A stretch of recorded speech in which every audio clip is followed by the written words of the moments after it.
Yeah, then it should go live. that's fun. All right. It looks like it's working. How's you let me Yeah, know how it sounds. I'll let you know how it sounds. I'm just waiting to hear my voice. We Uh, sent. Let me make sure it's not. Yep, I'm good. We're good. good. Yep, sounds good. Awesome. Level seems good. Control room. If you think different, let us know. I'm going to do my best not to cough in the microphone tonight. Hello, Tevin. Good to see you. Hello to everyone else in the troll room who is lurking, or anyone who might be joining us after this, if you're listening to the recorded version of the episode. This is episode 193. We're almost at the big 200. Yes, we are going to talk a little bit about Warhammer. I've got that on the agenda. Joseph, you heard about that thing from George R. Martin, Oh yeah, Mr. yeah, Railroad. He, yeah. he's probably not finishing. I mean, I don't think either of us are shocked uh, No, that I he think there was probably. that uh, tweet about a few weeks or so ago, or maybe a month or so now at this point, that kind of explained why George R. Martin would never finish it, and it kind of boiled down to his ideology and his political ideology. And I'm like, that's actually a fascinating case. I can't say this is 100%, but it makes a ton of sense. It does, yeah, I agree. I know that technically Mexican was scratching the surface of that in general when we were talking a couple weeks ago, even though I still don't subscribe to this idea that it's like conservative storytelling. Right. Mostly because Hollywood's like, there are But plenty it of depends on what you stories. mean by that. Yeah, Like, are exactly. you referring to Donald Trump conservative? Because as I've, Yeah, you know, that's, you know how like we say all the time, it's like we have to be very specific about our terms. yes, That's just how I feel about that, and it's the case with anything. Like if you're gonna make the argument that it's conservative, quote unquote, storytelling, I need to know what you mean by that, yeah, because because are you talking about, again, this is why I like to use the idea. Are you talking about Ron Paul conservative, Donald Trump, George Bush, Bill Clinton? Can we go on down the line? Because it changes right. like so frequently. Well, and the Um, thing is that the hero's journey. There's quite a few books out there um, that talk about where some of the writing originally comes from for what we typically get. mhm. Um, and I think and it's the stuff we talk about too. And this is not I'm not saying this about technically, but even for me, like when someone goes like, well, it's conservative writing or whatever, the political brain rot in my head is just like, hang on, like what are we talking politics here? Because that's the most M- common used like Terminology. Yeah. terminology. So political brain rot or not, like that's where it goes to. And in my mind, it's like, well, let's be really specific about it. Like because I think that that tweet does a really good job of explaining how he just can't write like heroic stories, and that potentially um and again, like we're trying to take this at like a really really like higher level. Like I'm not getting into the minutia of it, but like that potentially could go back to the way that George thinks, and it works really well for sort of like the dour and dark fantasy that he was setting up. But the question is, can he end it like that? And then the other thing that goes into it is that like I'm pretty sure that we saw the ending already. Yep. Yeah, I think that's the main thing is that what we saw on television is the ending that he actually wrote, and because everybody hated it, he doesn't know how to complete his story.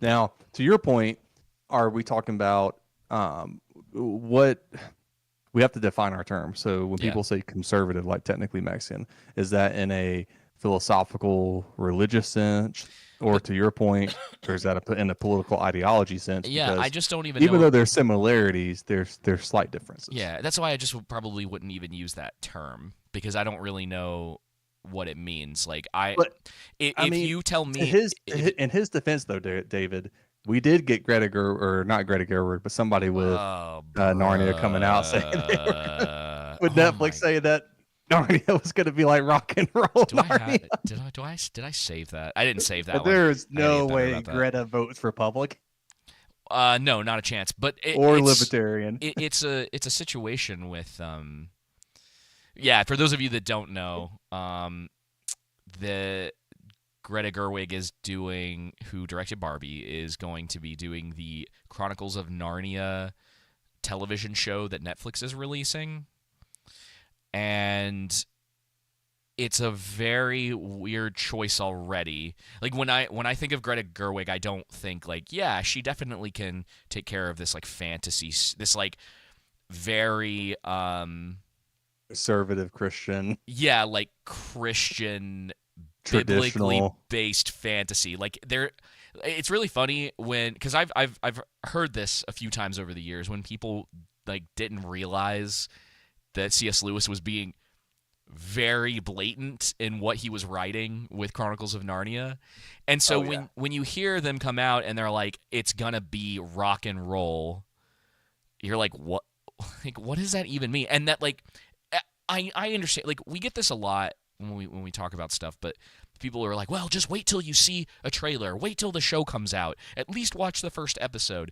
And it's like, okay, I can understand where you're coming from with that, but you have to be able to admit that when someone comes out and gives you a certain like phrase about this is what we're trying to do with this, and you go, that's not what that thing is.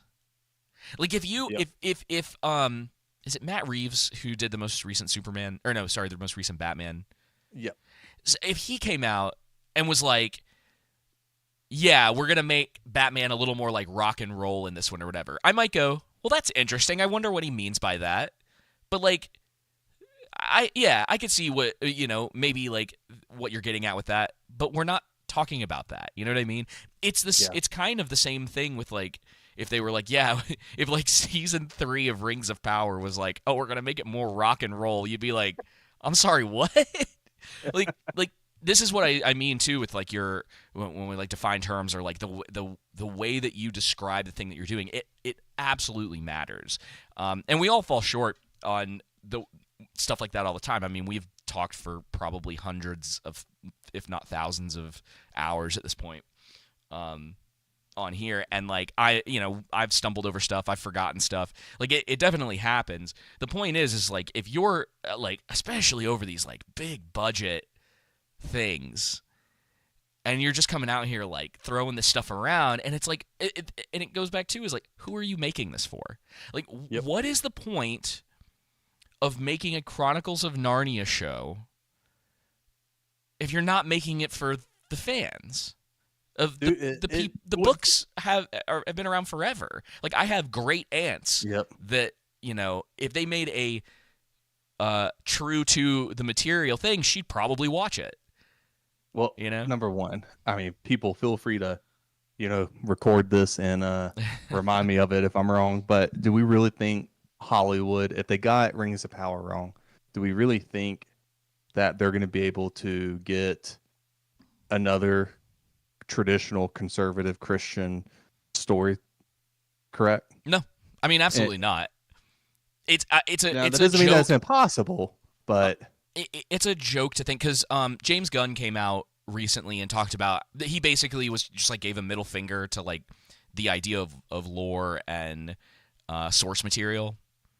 Right. He was basically like, we don't care about that, and it's like, I don't trust any of them anymore. I mean, I don't know if I ever did. Like, I like some of James Gunn's early stuff, but that's because he was making his stuff. You know what I mean? It was his vision for what he was doing. But they're actively like taking away from these things, and it's just frustrating. And not that I expect anything better of them, Though I'll admit, and they came out and said that I think they finally, at least they're starting either post-production or they're somewhere in the works with the Warhammer stuff with Henry Cavill. Right.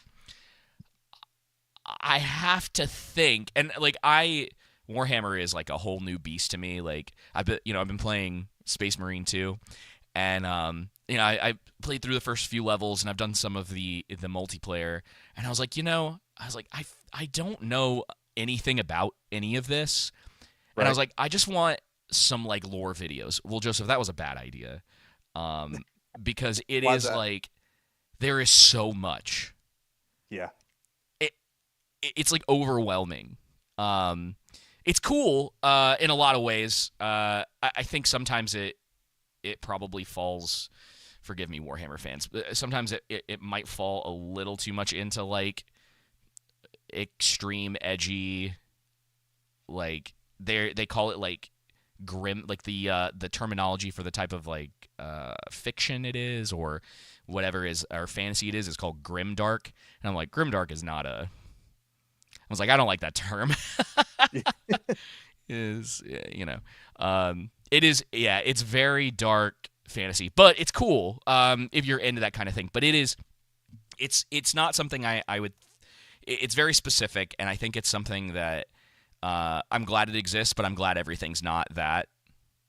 Yeah. Because like Well, I mean, it's very dour. Like there's it. not a lot of like hope going on in that universe, and that just kind of Yeah. gets it's cool, but at the same time I'm like, ugh. Like okay, Yeah. No, I get what you're saying, and sorry Warhammer fans.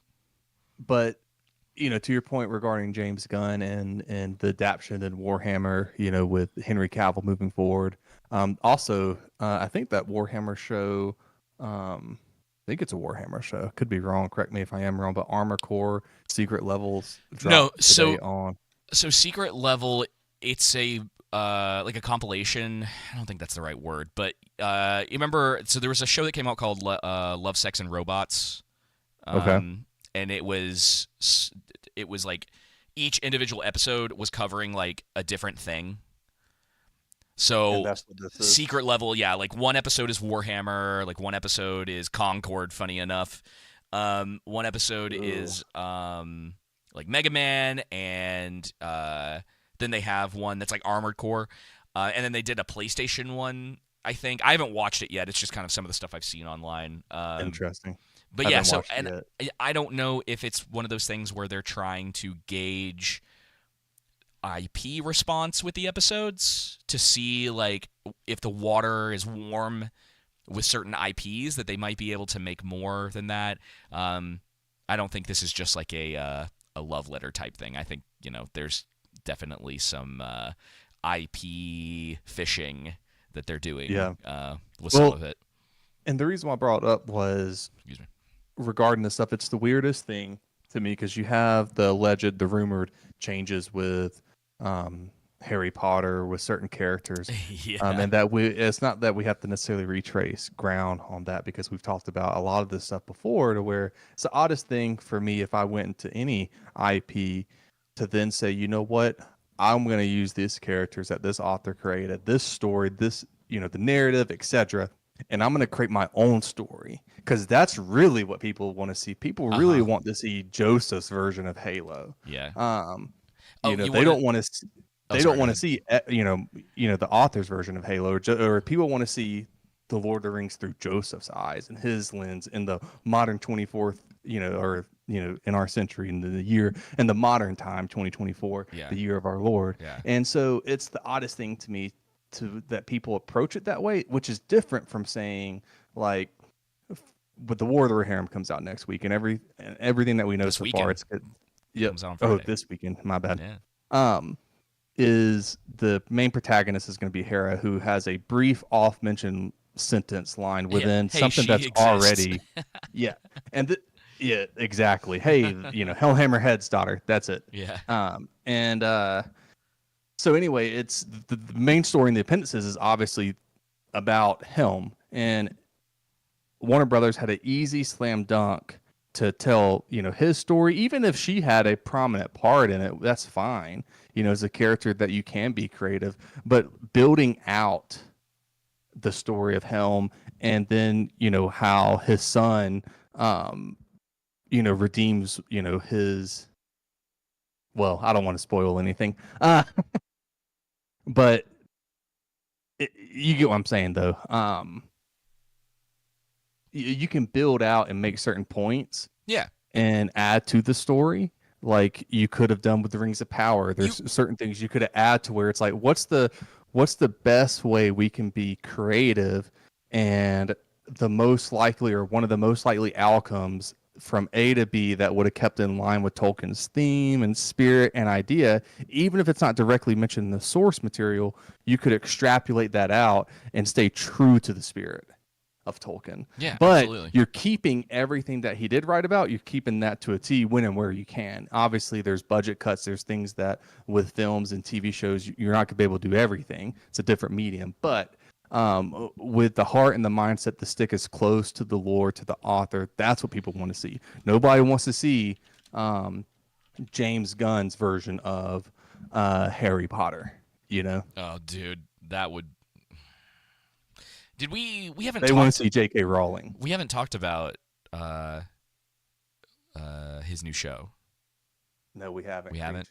Creature Commandos. It You mean to tell me it's not amazing? I am it's shocked. just, it's not the Is it worst. even all right? Yeah, I mean, it's not the worst thing that I've ever seen. I mean, like, it's not like Velma level bad. You know what I mean? Right. I wouldn't even. That's how. Funny enough, that's how I feel about Dune. It's not. It's Oh, really? I see. I think yeah, it's like the the movies. the new TV show. Oh, I'm the sorry. TV show. Oh, sorry. I was like, Yeah. what? I was like, hold What's it on. called? Dune Prophecy or something like that. Yeah. But the most generic, average. Maybe below average. Like I probably put it. I was trying to think of a TV show earlier, but I couldn't. I only thought of a movie. I put it below Beekeeper. Oh, then okay. But I need to think of a show. It is very kind of like by the numbers. It's just sort of like more Suicide Squad. I love the first Guardians of the Galaxy movie. I saw it at midnight, or no, not at midnight. I went like the day, like on like first release, the first show that I could get to. I was at the beach, Joseph, and I left the beach to go watch the first Guardians of the Galaxy movie. Like, this is James Gunn, like, pre-doing any of the other stuff, obviously, you know? Like, I knew that, Right. obviously, this was going to be more toned down than a lot of the stuff that he did before he got involved with Guardians. But his, like, sense of humor and, like, the snark and all of that was going to be in there. And, like, I love the first Guardians movie. And, like, we've talked about before, like, he's not bad at what he does. The problem is, man, it's like it just feels like so one note at this point. Yeah.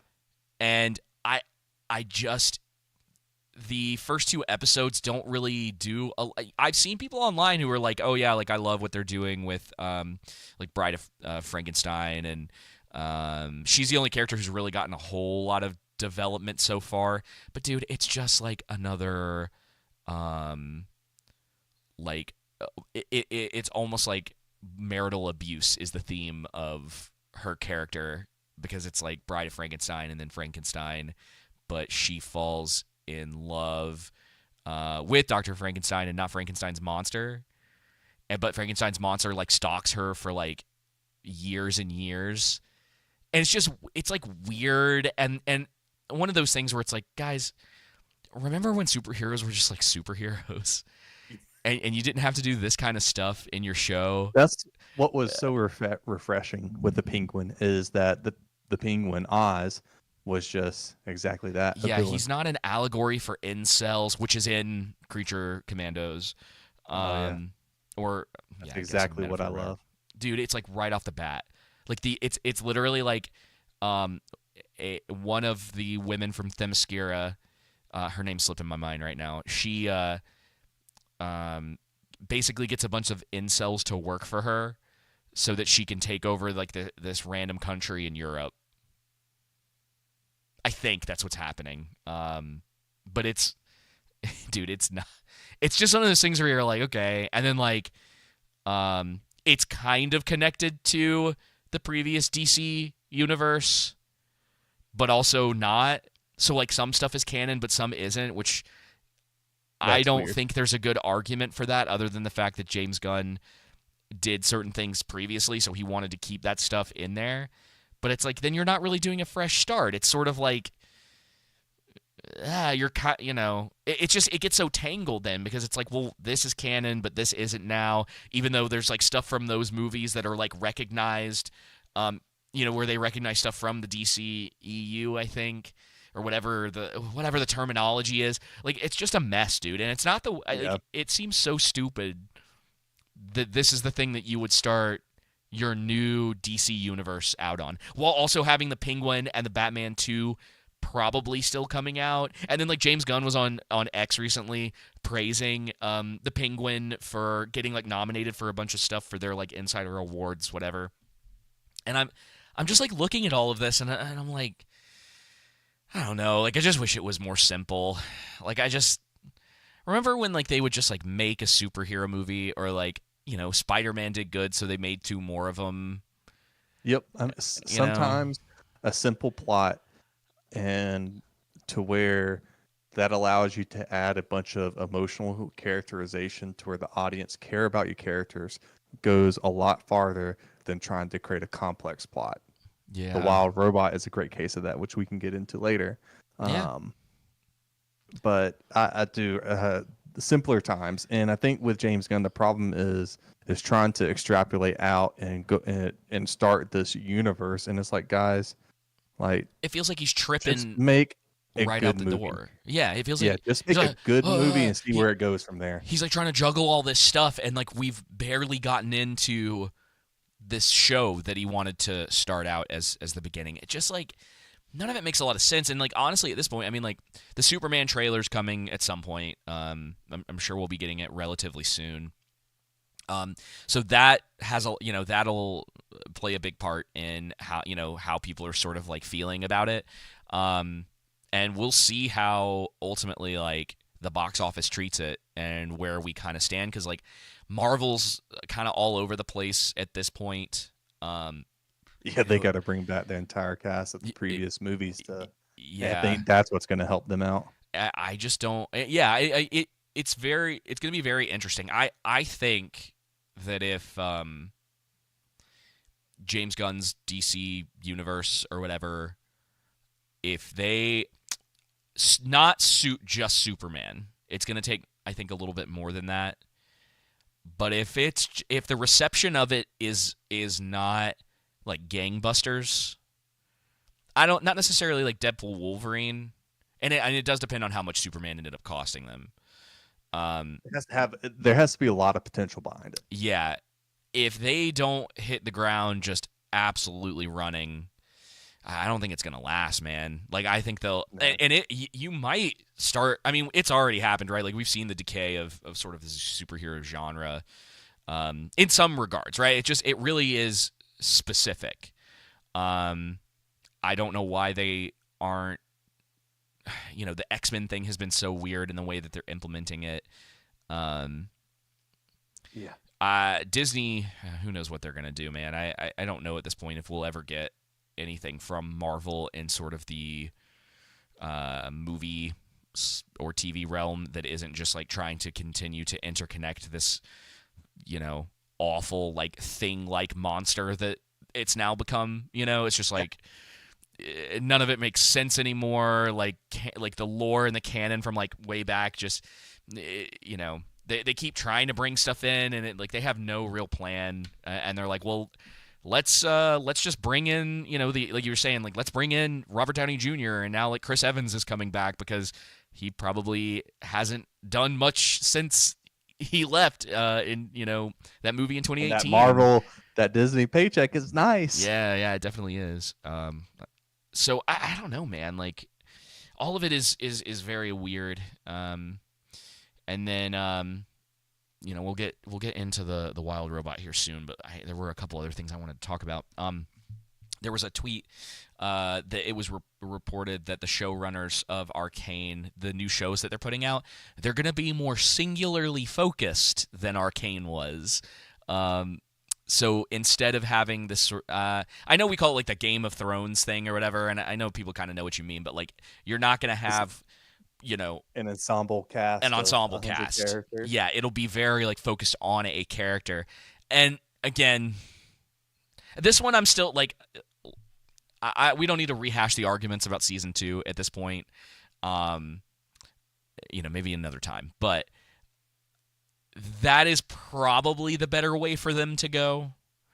Probably. Pick certain characters. But granted, there was a lot of characters in season 1. It wasn't necessarily the amount as it was trying to end the story sure quicker than it needed to be. But ended. that's what I mean is like they couldn't do that.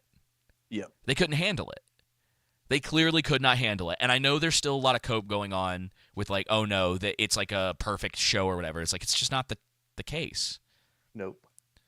They just jumped around a bunch of stuff. Like we've said over and over again, they hit the highlights. They said good enough. The show looks beautiful. That'll do. And they have to be careful because now there's going to be a bit more of a cautious eye with the next Arcane show, and it's easy to lose the audience trust and harder to gain it back. Well, Especially you hit the nail on the head with DC. Yeah. With DC, or Warner Brothers DC, which is with James Gunn. If they don't really knock it out of the park, I mean, who's really going to take the time to go see what they have to offer? Yep. Outside of Matt Reeves's Elseworlds, which honestly, I kind of think the DCU idea is dumb. They should have just done a bunch of standalone stuff and let it, rest for a bit. Tevin in the troll room was saying that if you could rewrite season 2, what would you change? I won't go like super in depth with it, but the first thing I would do is you would take act 1, 2, and 3 of season 2 and you would make them individual seasons. Because they're all like each one of those plots could have been an 8-episode season easily. Yep. And they just decided like we have to do these little mini things because there's so much stuff that never gets a chance to breathe. Like the show never really does take a chance to breathe with the things and the actions of everything that's going on around them. And there's some people who have noticed it. I think her name's Aisha, the girl that dies at the end of Act 2, the little girl that Jinx was, that is correct. The funny thing that you see around that you saw people mentioning was like, wow, they never even like acknowledge that. Like, there's never a moment where it's a thing that it's like we kind of know that Jinx is upset about this or whatever, but like you never see anyone have a conversation with her about that. And that is the case with like a lot of stuff that happens in the show.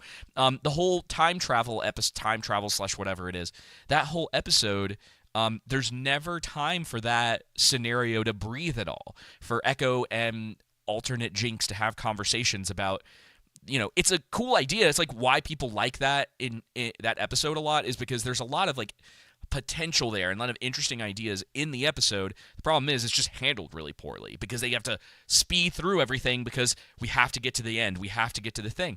Also, the whole thing with Heimerdinger, it's still stupid. Yeah, that's what I was gonna say. Yeah, it's still dumb. Like they absolutely character assassinated Heimerdinger, and there isn't. I know people say they just want to go like nuh-uh, but like you gotta tell me like what is different, and not like headcanon what is different, like what the show gave us. Like that's the story that we have to go on. So yeah. And then Heimerdinger. No, it's actually Tevin's exactly right though, because Aisha and Heim's death are forgotten. Yeah, Heimerdinger never gets brought. Echo never brings him up to anybody. Like you'd think Jace would have some, and that's what I'm saying is like the show never takes the time to breathe with the characters, with any of the stuff that they have going on. So yeah, there's a lot that needs to be changed, but the only problem with that, David, is if they did do that, we wouldn't get the Caitlyn and Vi love scenes. Yeah. So, for this like defeated. Yeah.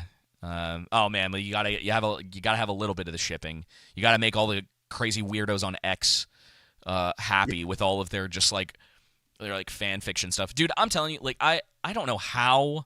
So the way that, for those of you that don't know, the way that X works now is like if you interact with posts, whether positively or negatively, in your For You page, more of that stuff starts showing up. So my For You page, dude, it's like it's like a nightmare sometimes. Like I get on and it's like people fantasizing about like what the characters of Arcane would be like if they worked in a hospital. And I'm like, what? Like, What are we doing? I like fandom used to be one of those things that it was like, hey, we want to talk about and tear apart like our favorite shows, the things that we like, the things that we wish were different, the things that we would hope for in the future. And I feel like it's been reduced to like weird internet fan fiction. Yeah.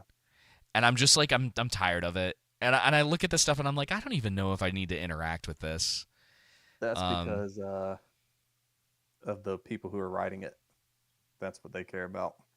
I think they think that is the audience. That's all the experience they have. Yeah. It must be like that. They think that's the audience. And then like when they see people criticizing it, they're like, oh, well, you don't like. They take it personally, which I get. Yep. I understand why it's personal, but like you kind of got to suck it up and be like, okay, are they correct about this?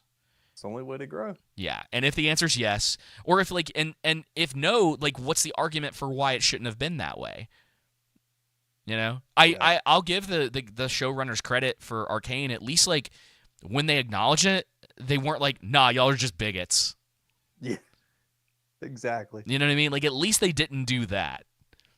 But yeah, man, anyway, there was something else. Oh, Joseph. I would.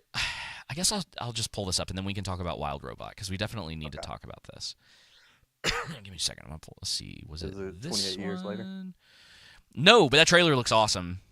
Dude, it does, man. I won't, guys. If you like zombies, actually, regardless, go watch that trailer for 28 years later. Finally have a horror movie I'll go watch. Yeah, that consider it that. That trailer is very convincing, regardless of how that movie turns out.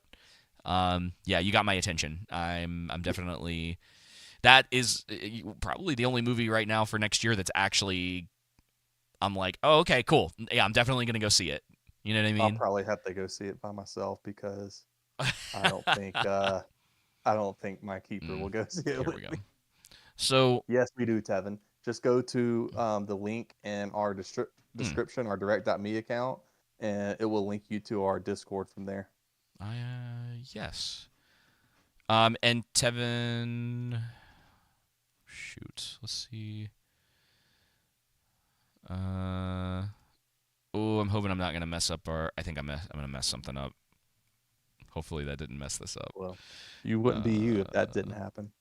Copy. I know, right? Something's always got to go wrong in here. Oh yeah, I did kind of mess up the whatever. I'll post it in the chat for y'all. Oh well. Excuse me. Yeah. So, what were we talking about? Oh, right. Got it right in front of me. So, quite a bit of stuff. Like everyone's doing their end of the year lists now, Joseph. And not all of these movies, or excuse me, all these television shows are going to apply to us just because, like, it's not stuff that we would typically cover. But Empire put out a list of their best television shows of 2024. And so I'm gonna just read through some of this for you. Oh boy. Are we starting with 10 or are we starting with number 1? 20 top 20 shows. Oh, top 20. Also, hello to Jenna Tulls in the troll room. So number 20, X-Men 97, which I never watched, but I heard everyone was sort of like, yeah, it turned out to be better than expected.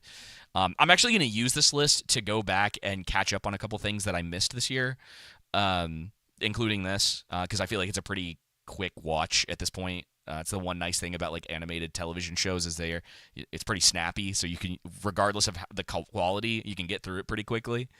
I haven't seen a lot of these. Oh, number 17 is Doctor Who, which is something that I haven't been involved with in dude,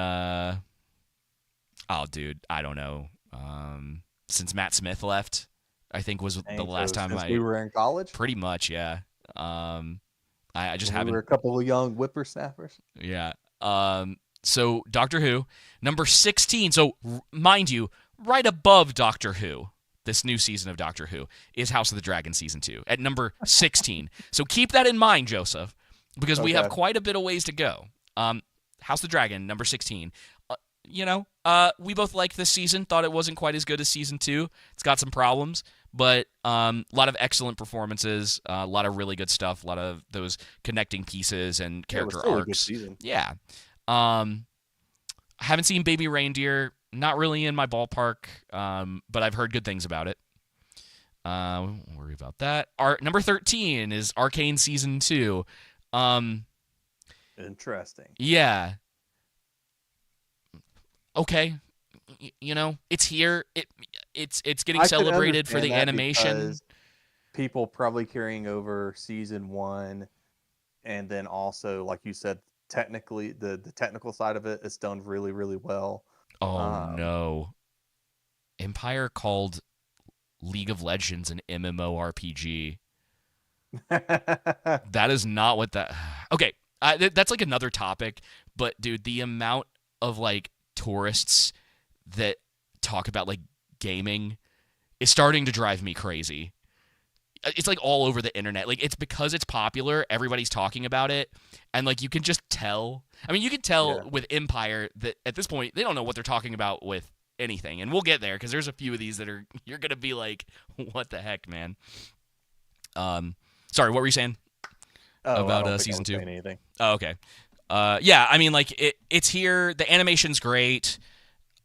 Listen, when you see what else is on this list, you're gonna be shocked Arcane's not higher on this list. Oh no. Okay. Number is 12. In Space, which is gonna be high. Number 12, the Penguin. Oh my! All right, I'm off. I'm out. I can't do this. Just wait. It gets better. It gets a lot better. So now we have... I will storm the Capitol. We have House of the Dragon at 16. We have Arcane at 13 and Penguin at 12. Right?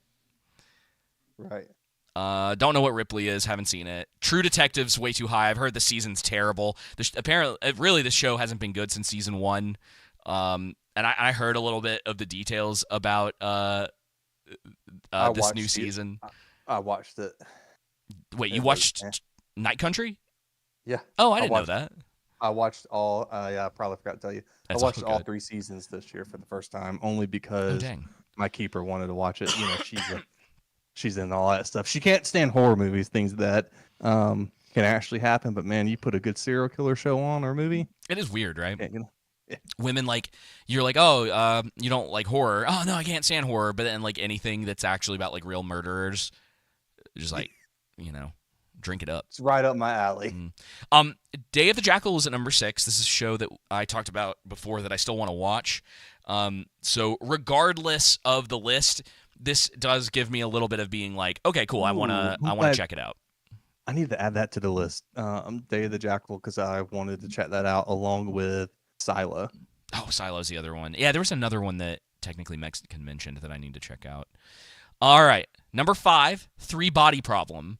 Oh my gosh. Definitely shouldn't be above Penguin. No way. And probably shouldn't be above House of the Dragon season 2. Nope. Very interesting that this one is at number 5. Plus this show came out so long ago. It's surprising that like nobody's talking about this. People are, I think if the Penguin had been coming out earlier this year, they still would have been talking about it. The problem with Netflix and 3 Body Problem, along with a lot of Netflix shows, is that they don't do the weekly releases to build that hype and that expectation. But 3 Body Problem itself, even if we'd done that, there's no way it was better than season 2 of House of the Dragon. Are you for sure? Yeah. Are you ready for number 4? Oh gosh, I don't know if I am at this end. Oh man. Are you ready? I'm ready.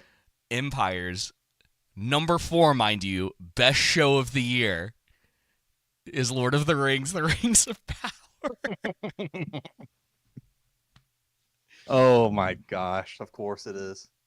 I How much did Amazon pay for that? I There goes half their budget for season 3. I don't, dude. This picture alone, it's like I, I it has to be an attempt at gaslighting. The whole Dude. experience at this point of Rings of Power, it It's has to be horrid. that. It's just like, and it just like pops up out of nowhere. It's like when it's like the whole stuff that was going on with the Acolyte after it was over. Like the numbers were bad. Everyone had torn it to pieces. And there was still this like small group of people. They're like, no. It's actually really good. It's actually really good. We want a season 2. And they cancel it. And they're like, oh, it's the bigots. And then you're like, huh. And then this, I mean, we have gotten a mostly confirmed season 3. Yep. It's still sort of like up in the air. Like they didn't do a lot of fanfare around it. They did it through like Games Radar, which is really weird. Games It Radar was so great. They just announced it that they may be doing season 3. Yeah, exactly. It's really weird. But dude, and this is what I was talking about with the X timeline thing. I posted on one. I made like one comment or whatever on someone's thing, and then my entire timeline has now become Rings of Power stands out of nowhere. Yeah. And I'm like, it's weird. It's like there's just like no acknowledgement. And dude, some of these people are absolutely real because people are like, yeah, but Rings of Power isn't Lord of the Rings. And then the person who posted is like, well, actually, I've read all of the appendices and I've read blah, blah, blah. And this is what I was talking about when season 1 was out, where now it's like, okay, to be honest, you telling me that you've done all of that, it doesn't mean anything to me anymore. You know? I mean, it's it's the logical fallacy that just because you have like all of this like expertise, The appeal to authority. Appeal to authority, yeah. It's like, I'm the authority on the subject, therefore you must listen to my, that I must be correct in thinking this is like a good show or whatever. And it's like, but it's not. And like we can point out every reason it's not. And we talked about this with both seasons, but like even forgetting the lore, just It's just not good television. like, yeah, just put it over to the side for a second. It's just not good. It doesn't make any sense. The characters go on like these like wild journeys that lead them nowhere. Like I don't even know if Galadriel has had any character development over, was it 10 episodes, seasons, whatever it is. It's just, man, it boggles my mind. Well, we learned that she can fall off cliffs and survive. yeah. Oh, brother. And they're just stealing from the original trilogy. Yeah. Oh, yeah. That's all it is. I love. My favorite is before season 1, how they're like, this isn't connected to Peter Jackson's. We want to do our own thing, and all it is stealing from his trilogy. Yeah. So I thought you might, find that one interesting. Oh my god! So it's Who it's wrote above this article? I don't remember. So this is above. Like, granted, Arcane season 2, not a fan, but somehow Rings of Power is better than that. Yeah, they're smoking crack. Yeah. They think Rings of Power is better than the Arcane. Penguin. Yeah, better than season 2 of House of the Dragon. All right. There's no way on God's good earth that's the case. Haven't seen this show Industry or Supercell. It doesn't really matter at this point. And then Shogun is number 1, which, sure. Okay, I don't have a problem with that. Yeah, it's the only one I don't have a problem with. But I'm wondering, are they saying that for the right reasons or for the wrong reasons? No, dude, Shogun is. Is the author saying that for the right reasons or the wrong reasons? You know what I mean? Yeah. I'm just reading through it real quick. Because they could say Shogun is good for the same reasons that they think Rings of Power is great. Bruh. It says Shogun's secret weapon, though, isn't its elaborate plotting or its action set piece, but the human drama at its core. Well, there's not really a lot of action in it, so. But elaborate plotting, like, yeah, it is. That's a huge part of the show. Yeah. And What yes, are you talking about? the character stuff is definitely one of its strongest aspects, but it's that with the character plotting, like they kind of go hand in hand. So, all in spite of being 90% subtitled, who says the 1-inch barrier can't be hurdled? Okay, whatever. So all of that to be said, Joseph, there was also, and I noticed this with a lot of, because there's a few other lists that were going around. Empire's just kind of the most notable one that I saw. Um, the Gentleman got snubbed on like all these lists. Oh wow, I still haven't watched that. And I promise you, it's just better than most I've of heard the stuff really on great there. things. I just haven't watched it yet. And then of course there was like this whole like Games Radar. I swear they're trolls, or like they're just hate. They're there to like hate farm. Yeah. Like that's their only existence, because they gave Rings of Power Season 2 as Games Radar's 2024 TV show of the year. Oh yeah. I actually hadn't. That's a bunch of crap. There's no way if you watch The Penguin or Shogun or season 2 of House of the Dragon. Bro, House of the Dragon's number 24 on their list. Oh the my Acolyte's God. 23. I saw another thing where like people were saying like Acolyte was good. Oh, and there was another one I saw where I might have skipped it actually in that other, I think oh no, it was like best episodes of the year or something like that, and there was a bunch of dumb television shows in there that were terrible.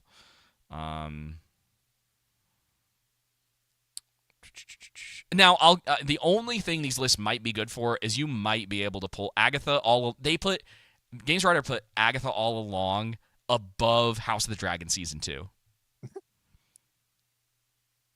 Of course, a horse is a horse. You potentially could find some stuff in here worth watching, just because it's essentially a list of here's what came out this year. You know, so if there's stuff that you're like, oh, I need some new television to watch or whatever, you might be able to find something just going through this.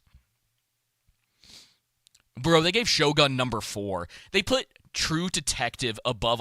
It's number 3 on their list. That's a bunch of crap. Fallout's number 2, and Lord of the Rings is number 1. No way. Yeah. No way that's your top 3. Yeah.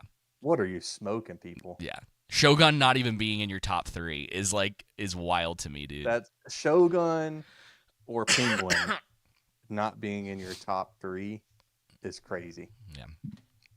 So, I mean, again, it's Games Radar. I'm almost convinced at this point they're doing this stuff on purpose just to get people upset so that people give them, like, hate clicks and comments and stuff like that. I just don't get it. I don't get it. Right, we're gonna talk about the Wild Robot for a few minutes.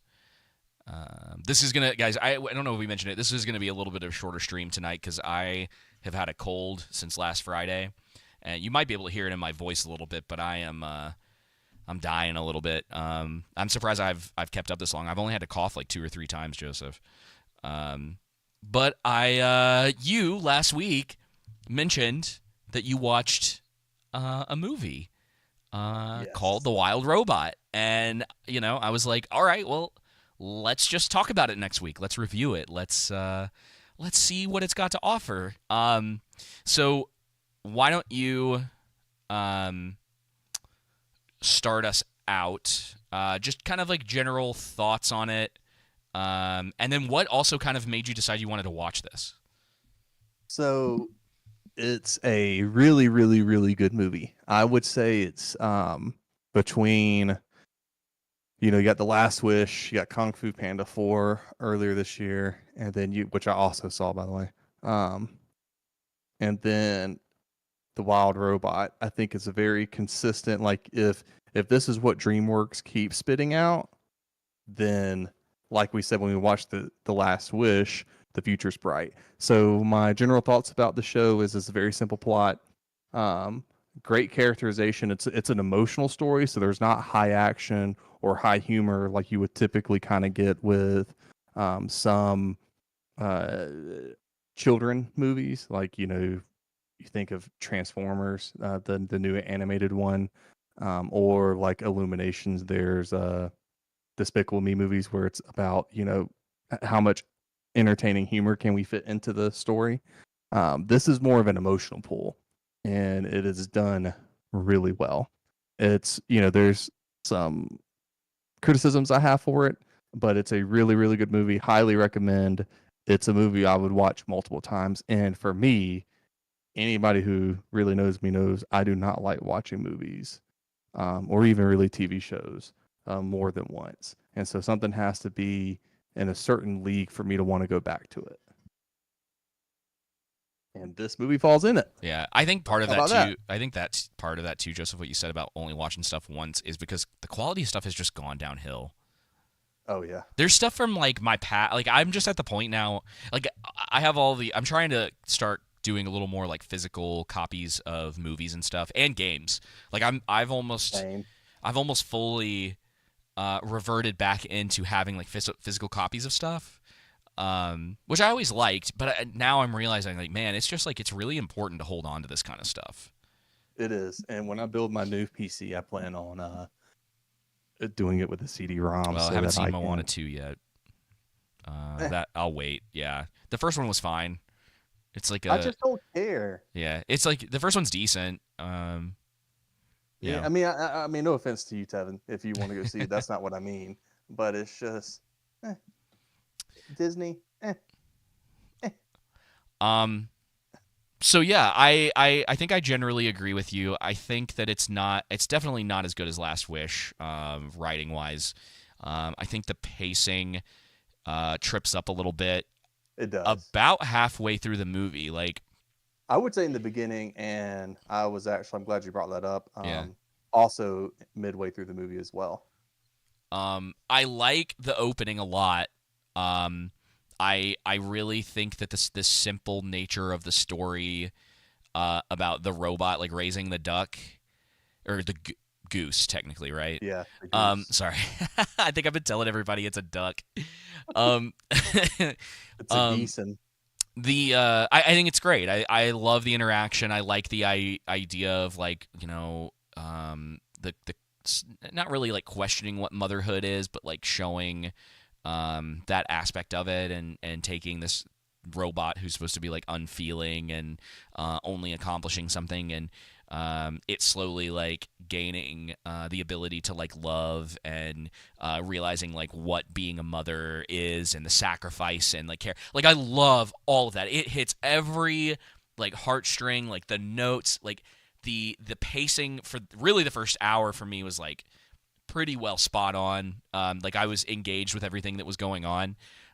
But it kind of feels like they had an hour-long movie and then they're like, crap, it's not long enough. Oh, you're talking about like when that third act hit? Yeah, because you get the premise for the movie at the beginning. It's feed, swim, fly. Yeah. And we sort of get an ending, and then the movie's like, well, we're not done yet. And I'm like, okay. And I don't think it like trips up hard.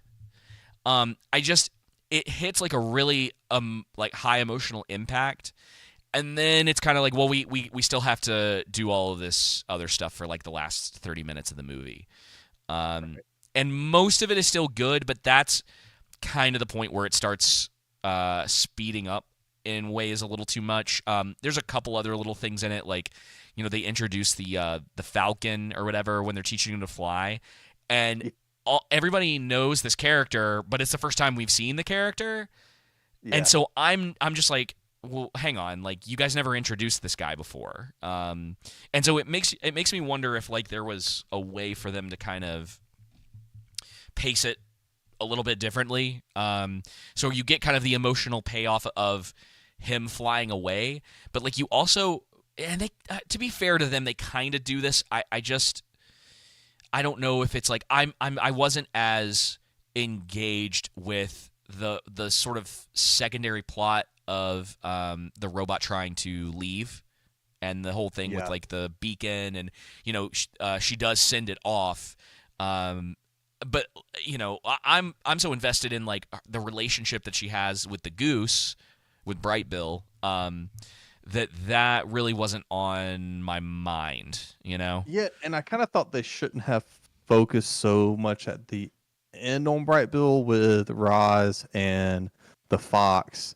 being more interesting characters. Again, like that's like a slight criticism. Yeah. I'm not saying there shouldn't have been any, right? That's not what I mean, but just slightly less than what they had. And then did you catch that subtle theme um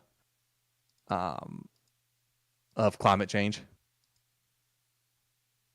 Like they show in the beginning, uh San Francisco underwater, and then the Oh, reason why that they're stuff. in Yeah, that the I don't. greenhouse with.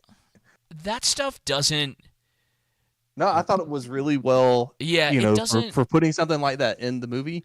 I thought that was actually really well done. It's not Yeah. heavy-handed. It's just very subtle. Like you know. So the problem with them attempting to do that, and yeah, and I guess it's why it's like subtlety is fine, even if that's like what you believe, because in my mind, like you're like, okay, you're showing me all this other stuff. This is all clearly in the distant future. Mhm. So the terrain of America, it's kind of like, okay, sure, because it's science Yeah. fiction. Is still what Right. we're dealing with. So when you put that in there and you're like, haha, it's like, haha, climate change. It's kind of like, okay, sure. It's like that could have been what it was. But yeah, Exactly. fair enough. Yeah. It's just like it just doesn't. In a movie like this, it just stuff like that doesn't It always didn't do anything register for with me, me. but I was like, if you're gonna do it, I'd at least rather it be done this way. Yeah, it's like Wall-E. Yeah. Wall-E was the same Oh way, yeah. but everyone's like, and I remember, dude, when Wall-E came out, it was like the height of like some of the most like obnoxious conservative talking points, and they're all like, Wall-E's a terrible movie because climate change and blah blah, blah. And you like go see it, and you're like, no, actually that was pretty good. You're like, what are y'all talking about? It hits some of the notes of Wally and the Iron Giant, Yeah, but it expands on them too yeah. at the same time. So I don't mind that at all. That's Um, what you're supposed to do, and I enjoy the fact this is an original movie. yeah. It's not a sequel. At It's the based off time of books. freaking, the only thing we're getting is sequels. Yeah, but original like to the movie Yeah, landscape, you know. fair enough. Oh my gosh, dude, it's a Because I wasn't really gonna go read the books. yeah, me either. I'll just be honest, you know. Yeah, me either. It's a really good looking movie too. There's a couple Yeah, shots in it. I'm trying to find. There's one in that particular because butterfly I'm one trying was not really to. good. Yeah, the part with the butter. I love the opening, dude. It hooked me. I more. There are a few things that tend to still happen in like cinema. And the opening for this is one of those things that like Hollywood needs to study. And it's like, guys, do you see how this works? Do you see why this like And immediately engaged me in what was going on? Like you don't have to it, say a lot, and you just, yes, there's a lot of ways you can communicate. One of the things they do really well is they earn, like, even though it falls into the trope of we hear the animals talking, which obviously makes sense. It's earned. It's not just randomly done to where she uh huh, hot drops in there and can understand them. yeah. It's a. Along with, Oh, go sorry. Go ahead. ahead. I was just saying it's like a great. It's just like really good explanation. Yep, and then she only has her eyes, and so they do a really good job of using brightness and the light to convey her emotions internally and externally as well, and body language too. Yeah, yeah. Oh It's a man. story about overcoming your programming and doing what's. Where was I going with this? I forgot. I'm trying to find this one shot that I wish I should have gotten this earlier, but To do what's right. oh, found it. This is one of my favorite shots from the movie. Uh, Without spoiling anything, you'll see it on the stream in just a second. But the movie in general, just like it's so good. And yeah, I think really there could have been like a couple things that they did differently because the whole movie for me was like, okay, it's about her, like, Bright Bill, her son, getting off of the island. And there's some things you could do towards the end, but they really go sort of the action Hollywood route for the end of it, and it feels like, oh, we need to have like a big action scene at the end. And I don't know if the book's like that. And it still ultimately I works for heard me. that the books are like that, but what they did in this movie, because I wanted to get some understanding. Yeah. What they did in this movie is they combined books 1 and 2 together. So Oh, that explains a lot because it does feel that way. I was gonna say it does. There's like a bit of two different plots going on. You know, like the hour mark hits and it feels like, okay, that should have been the end, and then Yep. you get the last like half hour of it, and that feels like something that would have probably happened in a sequel. And I'm being vague on Yep. purpose. I don't want to give away too much of the movie because like I do want people to see this. I think it's excellent. It's probably one of the best movies that's come out this year. Yep. I That's what I don't. was gonna say. I It's haven't. in the list. I need to get my list together um, for when we do that stuff at the beginning of the year. I don't know if it'll make top three. Yep. Um, but I don't know. It may for me. I have to check and see my list too. it is highly, highly recommended. If you got kids, they'll love it. You'll probably love it too. And like ultimately, when it comes to animated stuff and stuff that's typically pushed more towards kids, when it's as good as something like this or The Last Wish, I'm like, more of this, please. Yep. You know, And the humor, there's a bit of dark humor in it, there but is, it's yeah. earned and it's well done. It doesn't linger long enough because there's one scene in like the last like third of the movie or so where like it's like, oh dang, like they're not pulling punches on certain things despite like who the audience is for, and I love that, you know. Yep. I But they're keeping it above level for children too. Yeah, it's like, don't treat kids like they're idiots. Yep. You know, it's a great stuff like this. You know, they used to write stories um, that helped kids learn about that kind of stuff. You know, it doesn't have to be the main focus. And obviously, like there's stuff from like the 80s and 90s that went like a little too hard, or way too hard in some circumstances. But it's one of those things that's like you can It, add themes of like life and death and all of that kind of stuff, stuff that's a little heavier. Do it in a lighter way, or in a movie that's a little more lighthearted. Toy Story was yep. great at that. There's some crazy stuff in like the first Toy Story movie, you know, but it all was still like an animated. You know, it's an animated movie. It's something you take your kids to go see. It's like it is geared towards them, but they don't shy away from like mature themes. They just tone them down some for the kids. Yep. And in this show, with the mature themes that are there, they allow them to marinate. Yeah. Without becoming too crass for children. Sorry, I'm trying to keep my throat lubricated. No, you're good, dude. Yeah, man. I can't recommend it I enough. was really impressed with it, and what Yeah. made me want to watch it, the reason why, to answer your question, I had heard a lot of good things about it.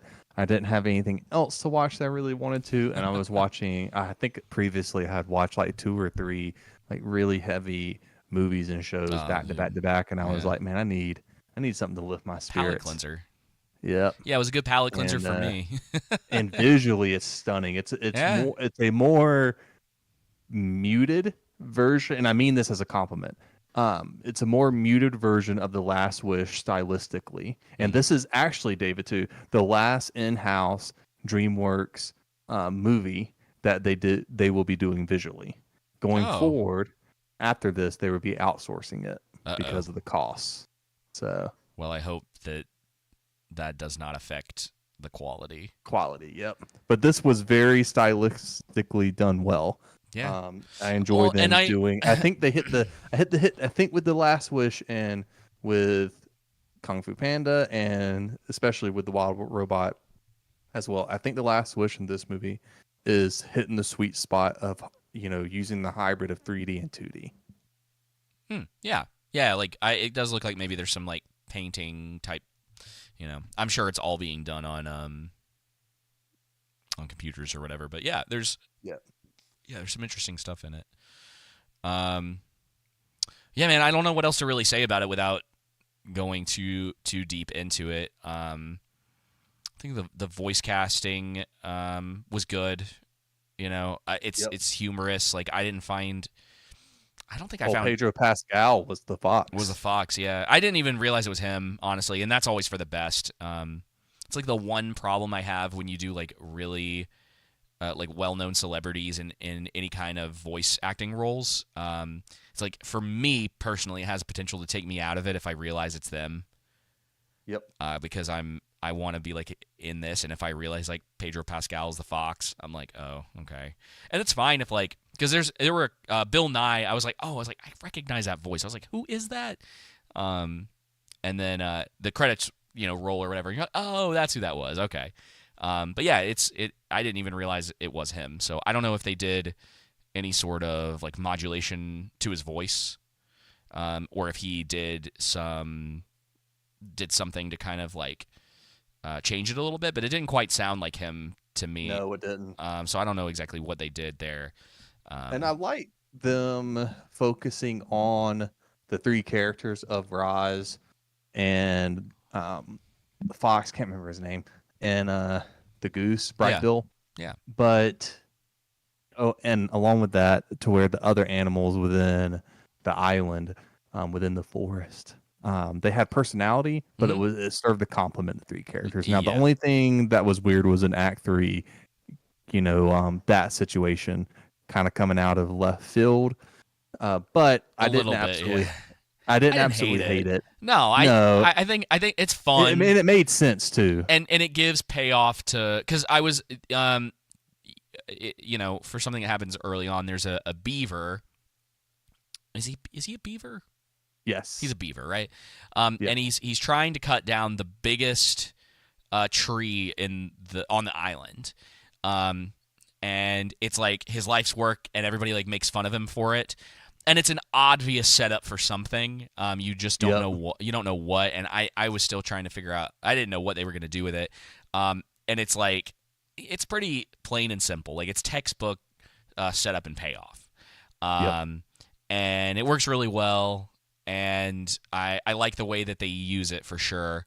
And yeah, that whole last. I just wish they had maybe done a little bit more setup for how you get to like the big action stuff at the end. Yes. Just a little bit more, sprinkle in just a little bit more throughout it. So it's like a reminder of like where we're headed, because they focus so much on the tasks that Roz has, for Bright Bill, that once that section of the movie is over and they move into that next part, it does feel a little bit jarring. It's just, it's not enough to be like, oh, wow, that's terrible. Why would they do that? But you do have to kind of hear like, oh, okay. It's like, something they could have improved on. Yeah. Because like, man, for me, like the big emotional impact is around that hour mark. Yeah. And you're like, yeah. And then it's like, oh, we're still in this. So, and I like the way that it ends. I like what they do with all of that. And I like the decisions that they make as far as like what happens with Roz at the end of the movie and how they kind of go about it. I think they do a great job of being like, it's all like set up and everything does kind of like make sense. And there's not really any moments where I'm going like, well, what? Like, why did they do that? You know what I mean? Yep. Which it's not, the ending is not what you think it's going to be. And it ends really well. Yeah. It's very sweet.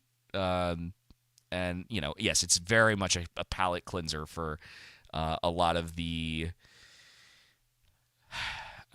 much heavier content, nihilistic stuff. Yeah. And don't get me wrong, like I'm a fan, but like I love, I need the palate cleansers. I need stuff like this and The Last Wish and just anything that is going to tell. And it's just a good balance. You know what I mean? It's the same reason like we were talking about at the beginning of the show. You need Grimdark is fine. Your 40K, it's great. Glad to have it. But I need the other side of that, that is going to be more hopeful. It is, the good triumph over evil, and that whole deal. So yeah, man. Yeah, man. Great stuff. Go watch it. Yeah, absolutely. And I guess we're going to end it there for tonight. Trying to save my voice a little bit. I think I'm going to try to get back to streaming The Last of Us finally this week. Well, let me know. Yeah. I got a lot on my list. Man, it's been it's been a pretty good week on a lot of different fronts. We were talking about earlier, like, not keeping to the original source material. I just finished reading Old Man Logan, the comic that Logan the movie was based on. Mm-hmm. I need an adaptation of the comic book, like 1-to-1, because it's awesome. Interesting. It's really, really cool. I'm kind of glad Logan exists. I need like a real adaptation of that, because it's really cool. Yeah. So, and then the Marvel Heroes game, it's Marvel Rivals, which is a kind of I feel like I got marbles in my mouth when I say that. Absolutely just like knocking it out of the park player-wise right now. I think they're probably making quite a bit of money too, because they got a lot of, it's a free to play, but there's like a bunch of skins that you can buy. And it's basically like what Overwatch used to be, and now they've done this, and it's fun and frustrating because people don't understand the dynamics of classes. It's a conversation for another time, but a lot of fun. And then Path of Exile 2 came out too. It's like it's like early access. It's like in beta form or whatever. And it's excellent. It's like old school Diablo 2. And I am interesting. I'm loving it. I got to I think I'm at the end of the first act, and the last boss in there is absolutely crushing me. So difficulty scaling's a little weird in it, but it's a lot of fun. And I was itching for something that was sort of Diablo-esque, because I'm just like kind of sick of Blizzard's crap. Speaking of, because they're Overwatch, Diablo, their lunch is getting eaten by all these other people, man. It's kind of crazy. So we'll see how some of that stuff stacks up. But yeah, man, pretty good week for stuff, despite feeling like trash most of the week. A lot of really good stuff going on. Still a lot going on in media, man, that I think is some good signs. Signs of life. That we're not just getting terrible narratives and bad gameplay and whatnot. So, yes, sir. All right. Well, on that note, Joseph, if you don't have anything else, we are gonna call it. No, man, I'm good, dude. All right. Well, thank you to everyone who has shown up in the troll room on the live stream, or who is listening to the download later. I think I'm actually a little behind on getting the audio versions of these shows out, so I need to do that this week. So forgive me for that. We'll get back to it as far as consistency, but you can catch us here on YouTube, typically every Monday at 7:45 Eastern. And we'll be back next week. Should be on Monday, right? You're still what day are you not? What day are we not doing the show? So after next Monday, so on the 23rd and 30th. So the 23rd. Okay, so the 23rd, I'll probably just live stream. And the 30th. And then the 30th, friend of the show Momo Gators is going to come on. We're going to talk about Nosferatu. Oh, nice. And we've already got it. Set up. I sent him a text message and I was like, we need to go see this. And then we're going to talk about it on the show. So we'll do a little post-Christmas stream and talk about Robert Eggers' new movie, which is getting good reviews. People really like it. So we'll see if the reviews live up to the hype. So yeah, we got one more show next week. Who knows what we're talking about? There's been quite a bit of news going on. December Yes, has there been. have. I feel like December's been a lot more lively this year than it was last year. There's just like, like 28 years later trailer going on, and all these games are coming out, and all this news about like the future of like whatever Riot's doing with their League of Legends shows, and all these like lists and people saying all of a sudden that Rings of Power is good. Like, what is going on? So yeah, it's been interesting. But on that note, everyone, thank you for listening to episode 193 of The Underground. We'll be back next week with another episode. And until then, y'all take it easy. See ya.